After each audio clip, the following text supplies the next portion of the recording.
Ladies and gentlemen, in this Red Gaming Technicom video, we're going to be discussing Microsoft's plans as they look to unify the development process for Xbox One, Windows 8, and of course Windows Phone environments. Currently, all three platforms are very insular, but Microsoft plans to allow developers to just pretty much develop an application for one and then be able to easily deploy it to all the other devices.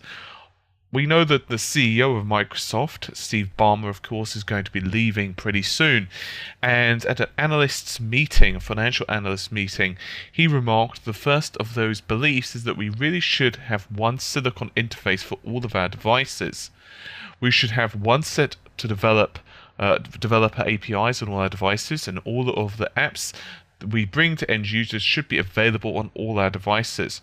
We want to facilitate the creation of a similar experience across all these devices, but fundamentally tailored and unique experiences for each device. We should have one set of developer APIs on all of our devices.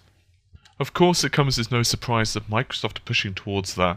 We know that they've said numerous times that they want to become a more services and device orientated type of company, and that's one of the reasons that Steve Ballmer is actually leaving Microsoft, because he wants to leave it to someone he feels is better able to lead Microsoft into and pioneer these new technologies. This is another point where they, of course, are pushing, for example, the Windows Azure package. And Xbox One is just one example of how they believe their vision is going to unfold. Of course, the Xbox One is going to allow you to run many different applications simultaneously.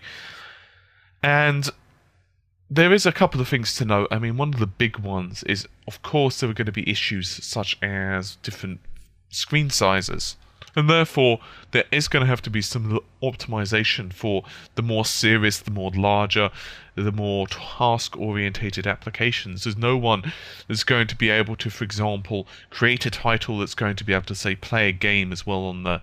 Oh, let's go with Xbox One as what it can on a phone or a PC. In other words, of course, that's just not going to happen. But for smaller applications, it does make sense to start unifying these development platforms, because obviously a lot of them are really utilizing very similar architectures now in terms of the software side of things. And if they could do this, of course, it does help to encourage developers onto their platforms.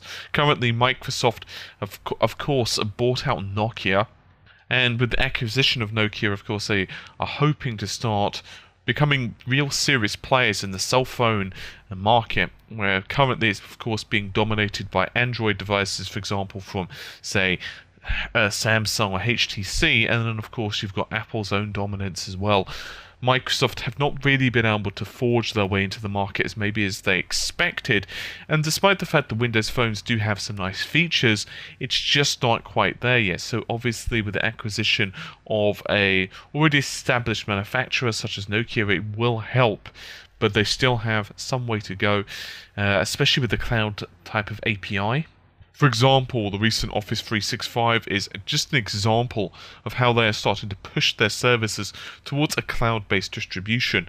The theory behind all of this, as someone who uses Windows Azure, is that you can actually very easily develop and deploy an application to a cell phone.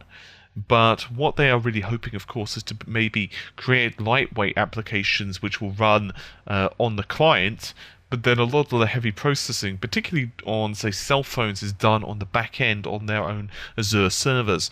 And that does make an awful lot of sense. On PCs, it doesn't really matter quite as much, but on, say, cell phones or low-power devices, say notebooks even, it can really make that extra difference and cut down on processing power, which can help to, for example, if you're in a meeting or you're just doing whatever. It can also help, for example, with future applications on the Xbox One, where of course there's still finite resources on processing, because obviously not all of the resources can be dedicated to something like, oh, I don't know, Office or Outlook or whatever. A lot of that will have to be pushed towards gaming. So it's going to be very interesting to see just how they're going to start to integrate all of these different services and different offerings in terms of API. Anyway, I think that's just about it for this particular video. Hopefully you've enjoyed it, and we'll see you soon. Take care. Bye for now.